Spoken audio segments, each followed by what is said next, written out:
Hello, guys, and welcome to Don't Tread on America. And I am your host, Don Q.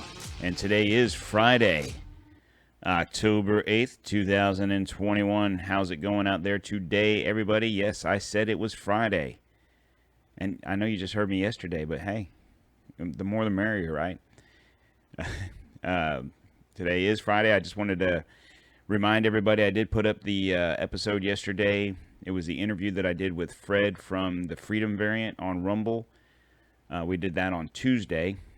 He's supposed to be putting the video portion up on his end, but I wanted to go ahead and get the audio up for you guys that listen to me so you can see what he's all about, check out his account, and maybe give him a follow on Rumble.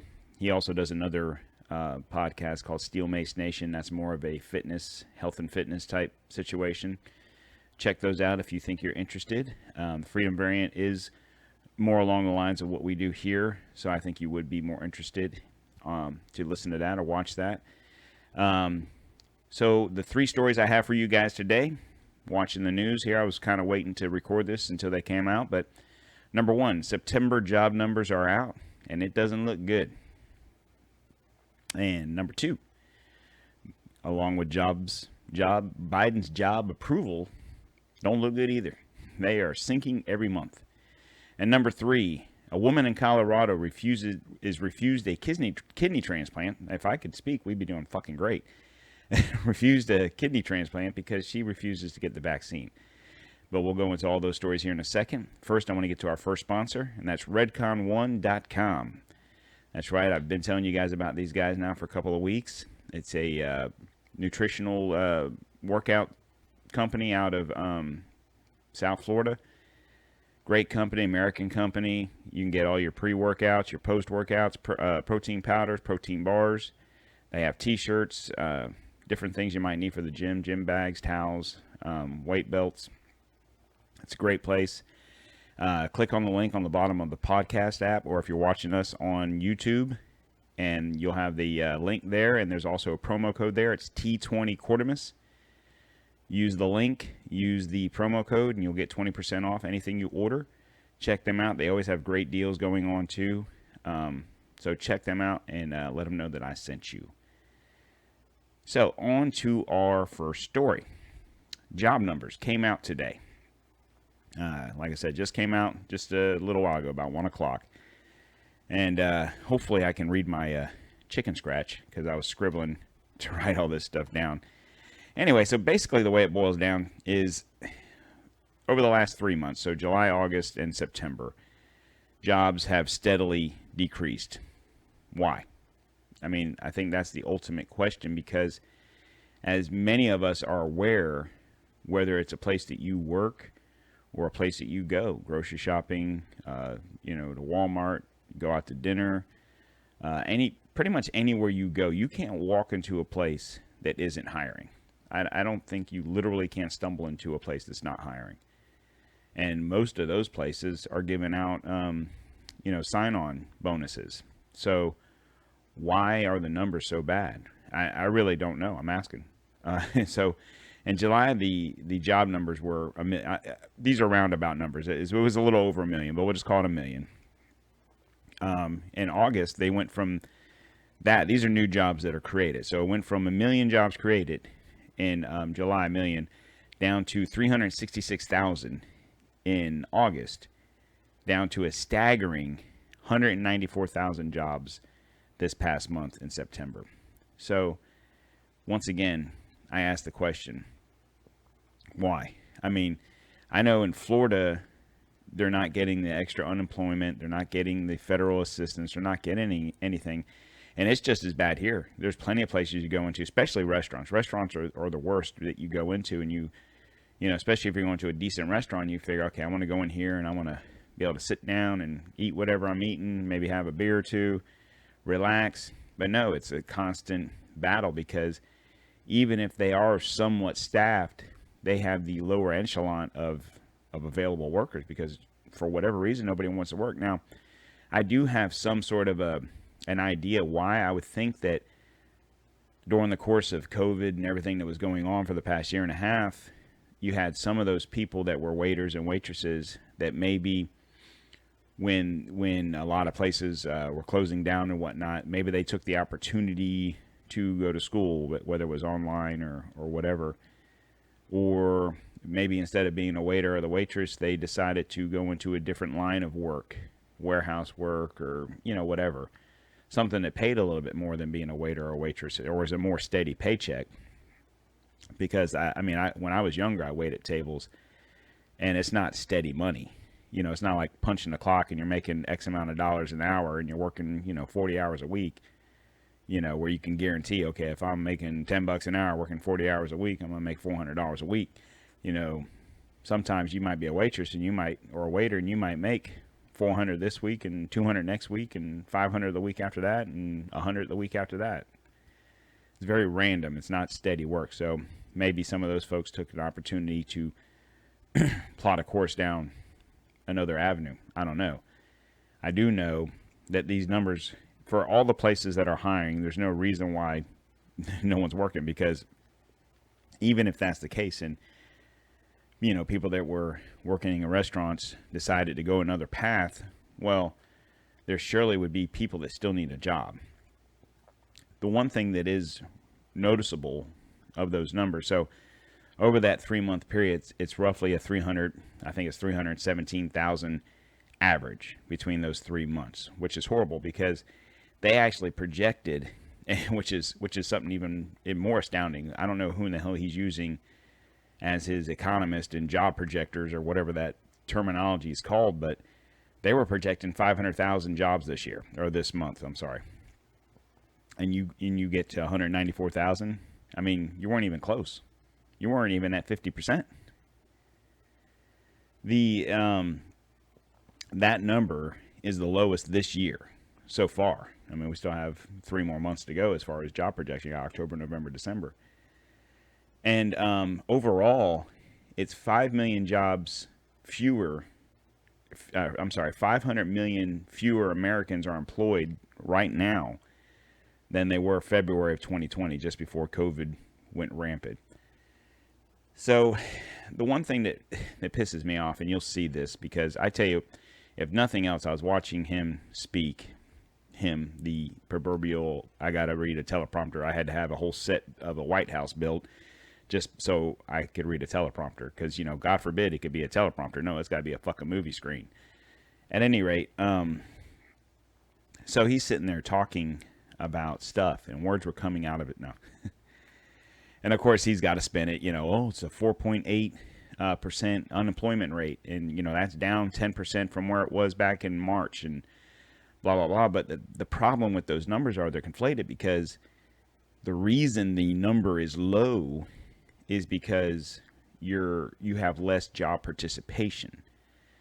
So, less people are filing for unemployment. So obviously the unemployment numbers are low because you have less people filing, because either they don't qualify anymore or whatever the case may be. I don't know exactly, but nonetheless, I'll give you a perfect example of their idea of job numbers and the way they use percentages when it comes to stuff.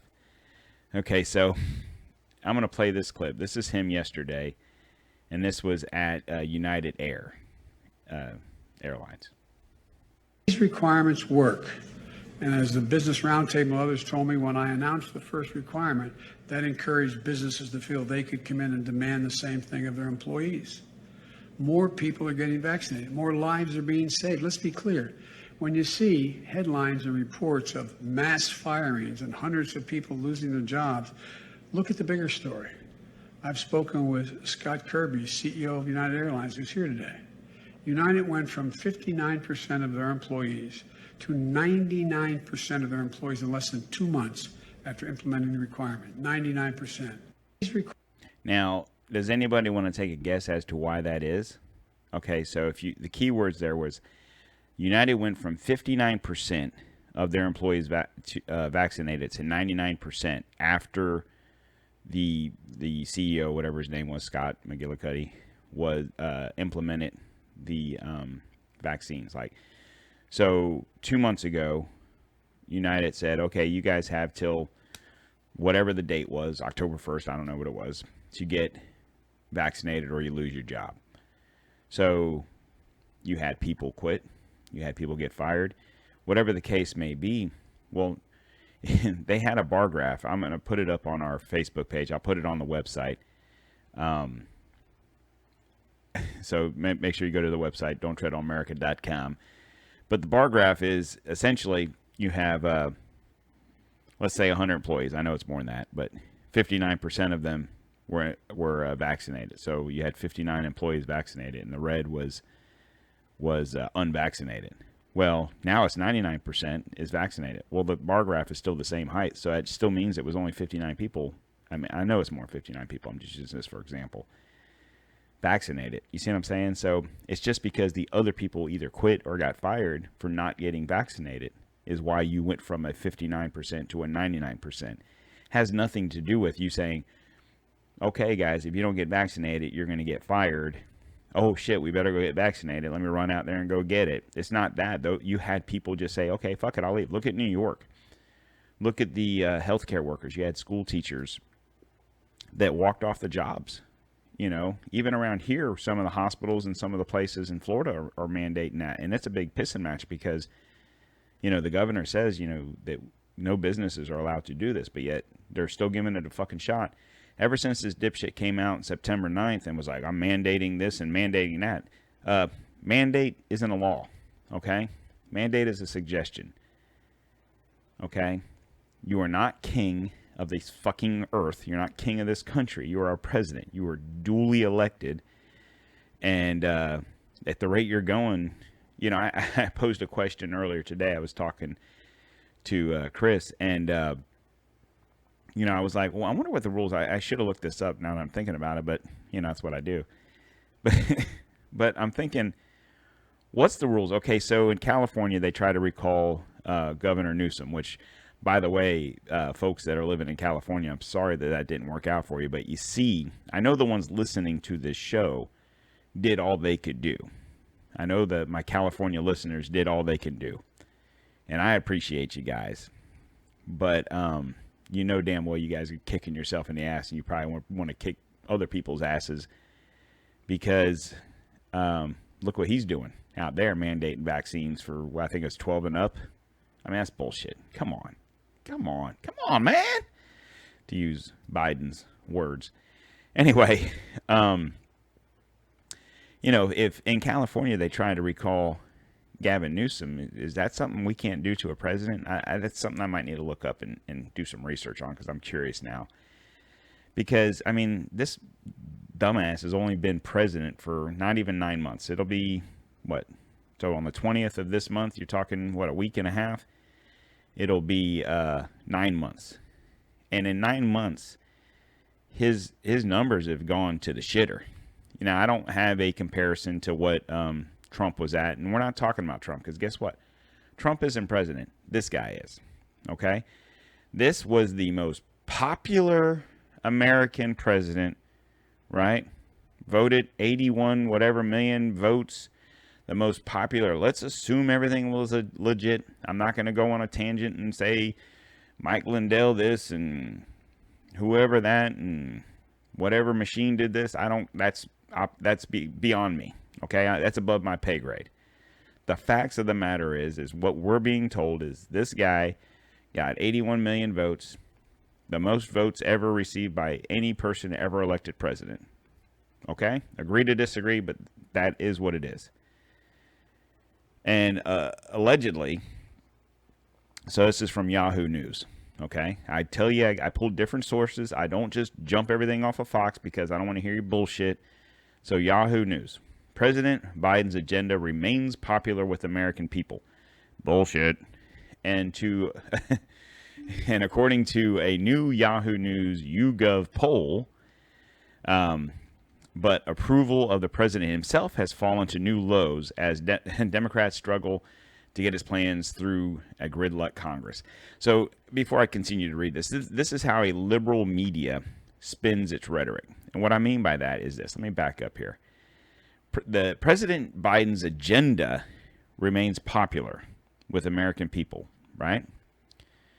But the president himself has fallen to new lows as Democrats struggle to get his plans through a gridlock Congress. So right there, that first paragraph, what they're doing, what they're setting up is for the blame to be placed on Congress. Okay, I'm going to tell you this. If a president, whoever the president is, we're going to use Biden because unfortunately he's the guy, right? So if Biden remains popular with the American people, then guess what? His approval ratings would remain up regardless of what the Democrats were doing in Congress. Now, their numbers might go down, Pelosi, Schumer, and all these fuckheads that are over there, but that's the spin, okay? It doesn't work like that. Either you're popular and you get your numbers are up, or you're not, your numbers are down. And guess what? The reason his numbers are down is because he sucks. Oh, I mean, it doesn't say that. Let me read on. The survey of 1,640 U.S. adults, which was conducted from October 1st to October 4th, found that Biden's approval rating had slipped another 3 points since mid-September to 42%, his lowest yet. Meanwhile, half of Americans continue to disapprove of how he, the president, is handling his job. Let me back up to the first paragraph. Biden remains popular with American people, but approval of the president has fallen because of the Congress.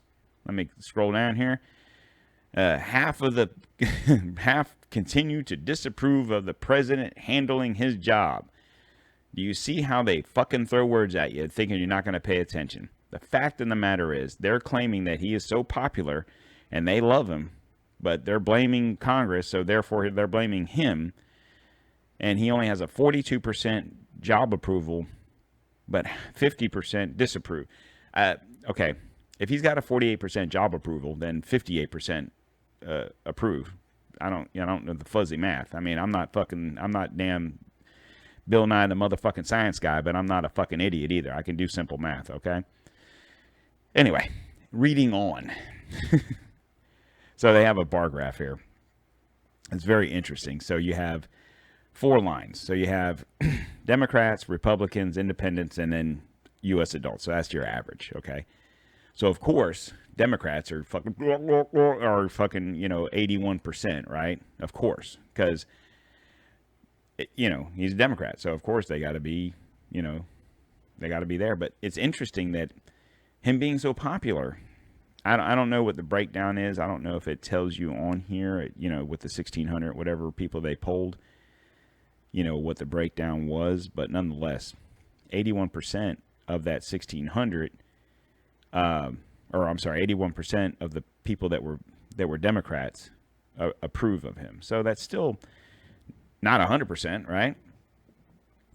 And then, of course, on the flip side, Republicans, only 10%, approve of him, which is insane because I don't give a shit. If you were a Republican and you voted for Biden to not vote for Trump, if that was your goal, if you hated Trump so much that you just had to vote for Biden because he's more presidential and he doesn't do mean tweets, number one, fuck you and thanks for the gas hikes, assholes. Number 2, fuck you and thanks for the gas hikes, assholes. But I don't give a shit how much you hate. Like, I didn't vote for Hillary. Like, I wasn't. I'll be honest with you. Back in 2016 during the presidential thing there, my 2 guys I was focused on was Rand Paul and Ted Cruz. Okay, mainly because I think Rand Paul's awesome. The biggest reason I didn't focus on him was because I just didn't think he had what it took to get elected. You know what I'm saying? I think he would make a great vice president, get his feet wet, and then become president. I think he'd be awesome. But name recognition wise and people not really knowing what he's all about, that's why I was looking more at Ted Cruz. And then when Trump won, the Republican side of things, I was all in because I'll be damned if I was ever even going to think about voting for Hillary Clinton. That shit wasn't happening. And I didn't vote for Trump to not vote for Hillary. At that rate, I would have voted for anybody other than Hillary. But I started listening to what Trump was saying and things. Yeah, granted, he didn't speak like a president. He wasn't very presidential. But then I started listening to what he was saying, and I was like, he's more of a guy like me. I mean, minus the however billions of dollars he has. But point being is, it's interesting how 19% of your Democrats don't approve of him, but only 10% of Republicans approve of him. You see what I'm saying? Anyway, the key number here is your independence, because one of the trends is your independents carry the votes. Okay, because obviously, if you have two people running for president and you're an independent, you're going to do one of two. You're either voting Republican or Democrat, or you're probably not going to vote at all. Because yes, we've had third party candidates run. We had one Joe Jorgensen this past time, and then I can't think of the dude's name 4 years ago. But you've had names run before third party candidates. But to me, unless they're getting some sort of push, I mean, I agree that we should get rid of the two-party system, but unfortunately, it is what it is. And until something changes, what are you going to do about it? So you've really got to do your research on the two main people. So if you're an independent, obviously you have to focus on, okay, if I'm voting for Biden, why am I voting for Biden? If I'm voting for Trump, why am I voting for Trump? And if those trends start to go one way or the other, then the other person's in trouble. And right now, I would say Biden's in trouble because they're polling at 37% approval, which isn't good. Usually, you want them at least 50%, if not higher. Okay, so let's assume this 1,600 people that they polled was evenly split between the three groups. Okay, so let's say there was 530 apiece, whatever. Okay, if that's the case, your polling numbers between Republicans and independents are in the shitter, buddy. Because the only reason you're at a 42% is because you're at an 81% from Democrats. You take the Democrats out of it, obviously you're polling at about a 20. Anyway, reading on. So Yahoo News polled immediately after Democratic moderates and progressive failed to agree last week on the size and scope of Biden's signature Build Back Better proposal, or as he calls it, Build Back Better, baby back, baby back, which would invest trillions of dollars in so-called human infrastructure such as childcare, education, combat climate change. As a result, Pelosi was forced to cancel planned vote. Blah blah blah blah blah blah blah blah blah. Blame someone else. It's not his fault. He's a fucking moron. Doesn't actually say that. I'm shrinking it down there. I'm a speed reader. Yet the poll also shows that most Americans favor actual bills in question. You see, this is what I'm curious about. It's like, I can't imagine that anybody wants to raise, what was it, 5.5 trillion or $3.3 trillion plan that was going to cost $0. Yeah. Notice that's gone away pretty quick, but you also see they fucking raised the debt ceiling to 400 or another 480 billion. So, nonetheless, job numbers in the shitter. I think this is the fourth month in a row that his approval rating has gone down even more. And this is the interesting thing about it is okay, so that was Yahoo News. Okay, so I'm on Fox right now. But the thing about it, obviously Fox is going to say whatever. But here's your biggest issue is CNN, MSNBC, what are they all? The 3 or 4, whatever it is, networks are the ones that are really concerned, I guess would be a good way to put it. So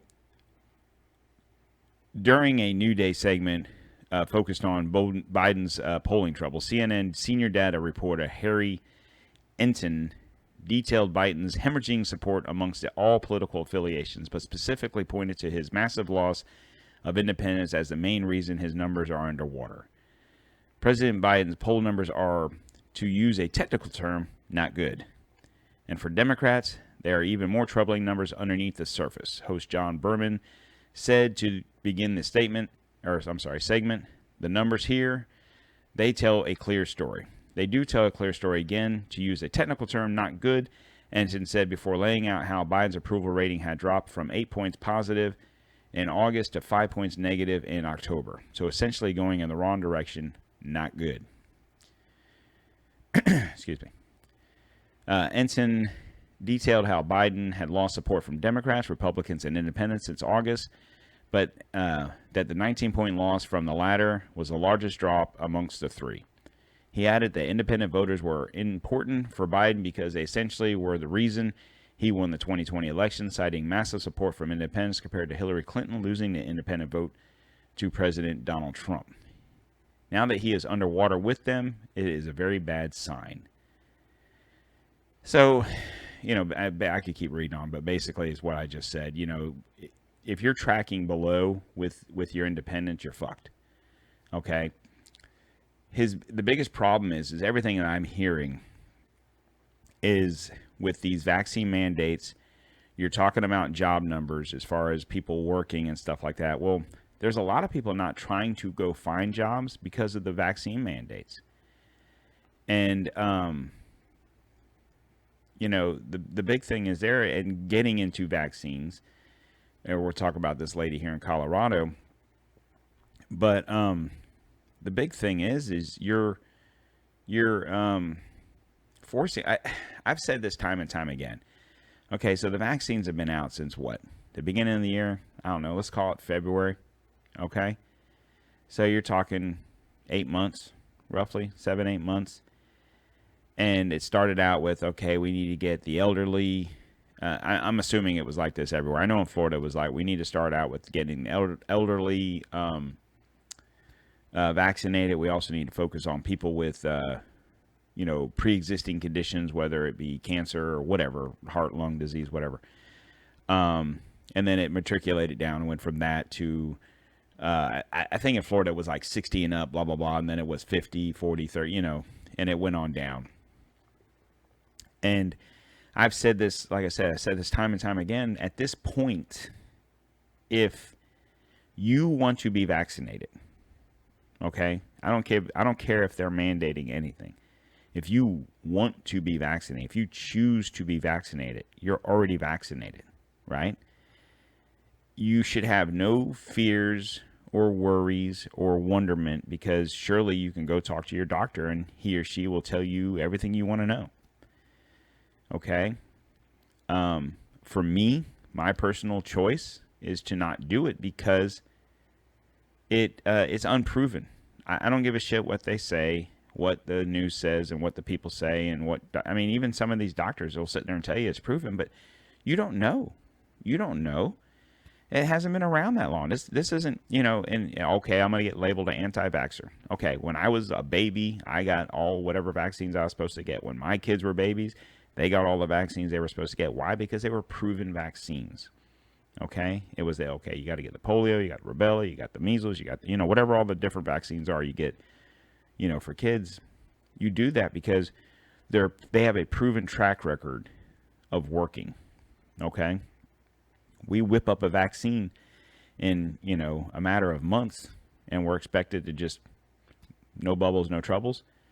Well, I don't know if you guys had heard this. This was out. I think it was yesterday, the day before, but Pfizer. Project Veritas did a undercover thing on Pfizer. Well, come to find out, where's my old little trusty dusty telephono here? So, come to find out, there is this is from Judicial Watch. So, new FDA records show purchases of fetal organs, heads, and tissues for humanized mice project. And this, I don't want to read the whole thing, because words are hard for me, but basically they're saying that there's fetal organs in the Pfizer in this undercover thing. The Pfizer people come out and said that there's possibly, or that there is, fetal organs in the vaccine, which brings us to this lady in Colorado. Okay, so Colorado Springs, Colorado. This is from their local affiliate in Colorado Springs. So, when a Colorado woman found out her hospital wouldn't approve her kidney transplant surgery until she got the COVID-19 vaccine, she was left with a difficult decision, putting her health needs against her religious beliefs. Leana Lutia, a born-again Christian, went with her faith. Even though she has stage 5 kidney disease, that puts her at risk of dying without a new kidney. Lutala, 56, says she could not agree with the vaccinated, could not agree to be vaccinated because of the role that stem cells have played in the development of vaccines. As a Christian, I can't support anything that has to do with abortion of babies, and the sanctity of life for me is precious, she said. UC Health requires transplant recipients to be vaccinated because recipients are at significant risk of contracting COVID-19 as well as being hospitalized and dying from the virus. Spokesman Dan Weaver said unvaccinated donors could also pass COVID to the recipient even if they initially test negative for the disease. How in the fuck does that happen? Does it just magically appear? Studies have found transplant patients who contracted COVID-19 may have a mortality rate of 20% or higher, he said. It is not clear how common this type of policy is. American Hospital Association, which represents nearly 5,000 hospital healthcare systems and networks in the United States, said it did not have data to share on the issue, but it said many transplant programs insist that patients get vaccinated because of the weakened state of their immune system. While any type of surgery may stress the patient's immune system and leave them vulnerable to contracting COVID, later the organ transplant recipients are even more at risk because they have to take powerful regime of drugs to suppress their immune system and keep their body from rejecting a new organ, which is seen by the body as a foreign object. Nancy Foster, Vice President, quality, blah, blah, blah, blah, blah. So, now, I don't know if this falls under those realms, but doesn't this kind of fall into the situation of that Hippocratic oath? You know, you're supposed to take care of your patients and do these things. And I'm trying to read on here without reading everything word for word here, but I thought that she even brought her own damn donor with her. Like, she found the lady that was going to donate the kidney to her. You know, but it's interesting how we go back and forth with these vaccines.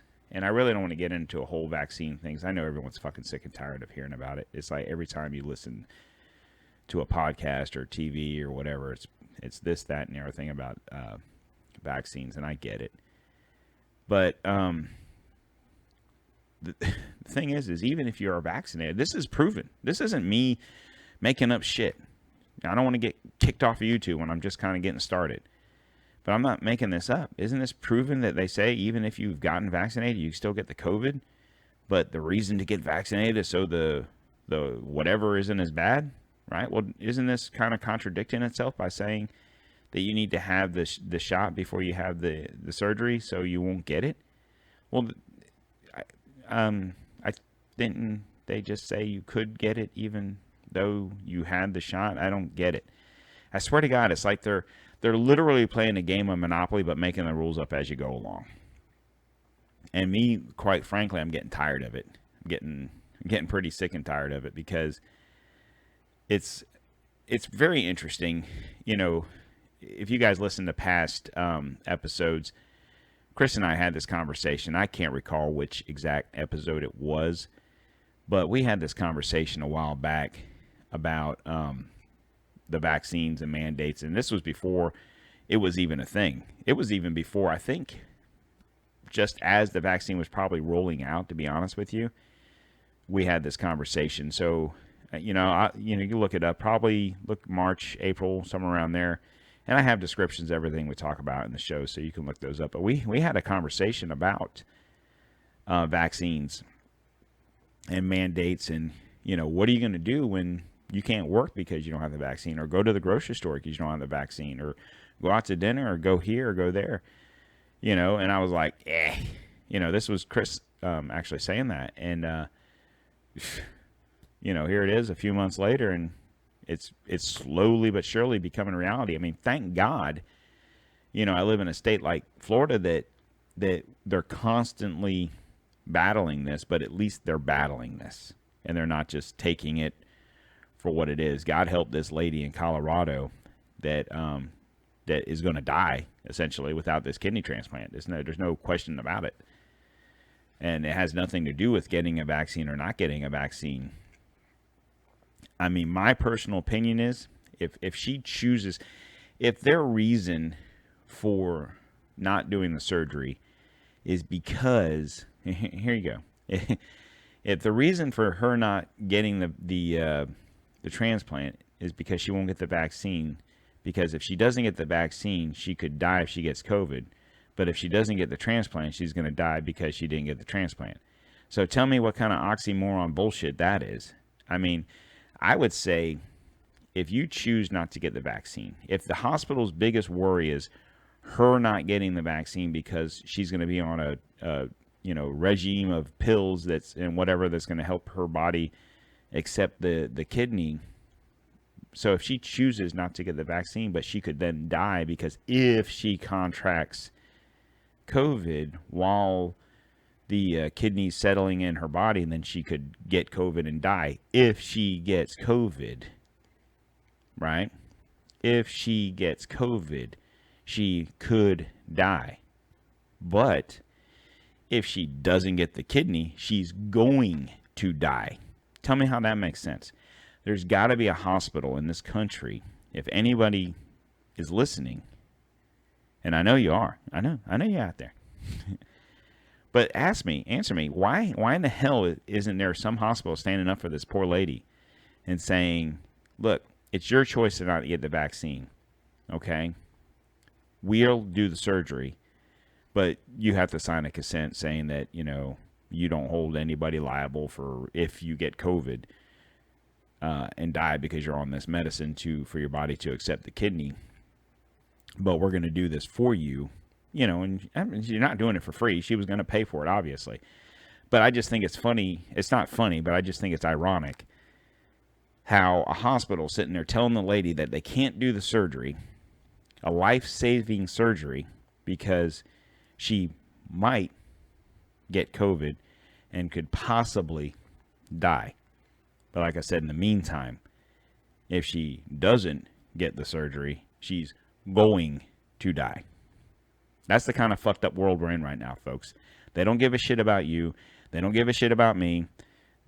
All they care about, for whatever fucking reason, is this vaccine. And I'm doing research on this, and I've got a good show coming up. I'm hoping to get it done this weekend before I go on vacation, so it's for you. So I have it for you guys Sunday. So stay tuned for that, because it's very interesting.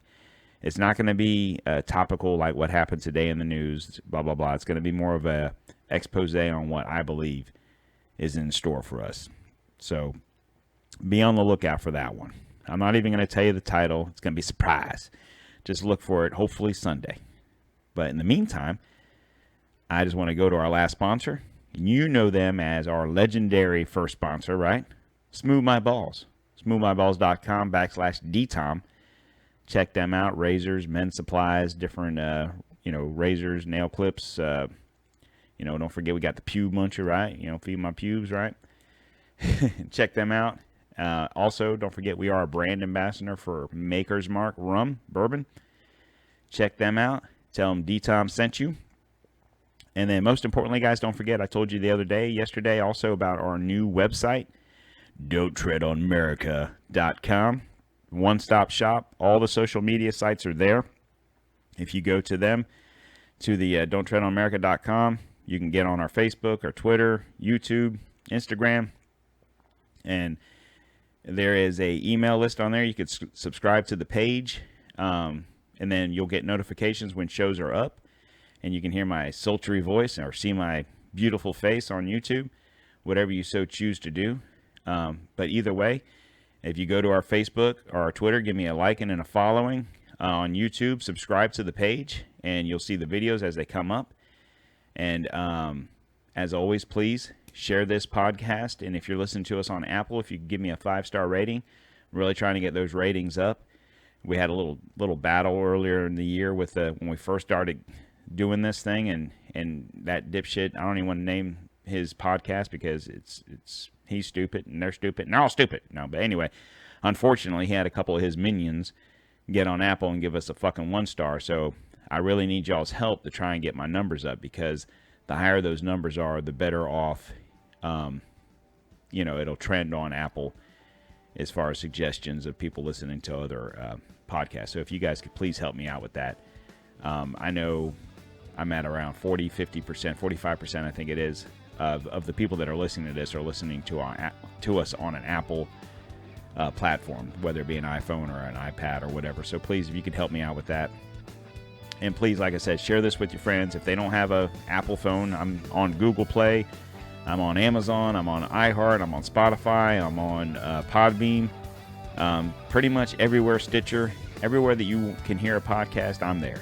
So please spread the word. We'll keep this going. I want to have a better month this month than we had last month, and last month was a pretty good damn month.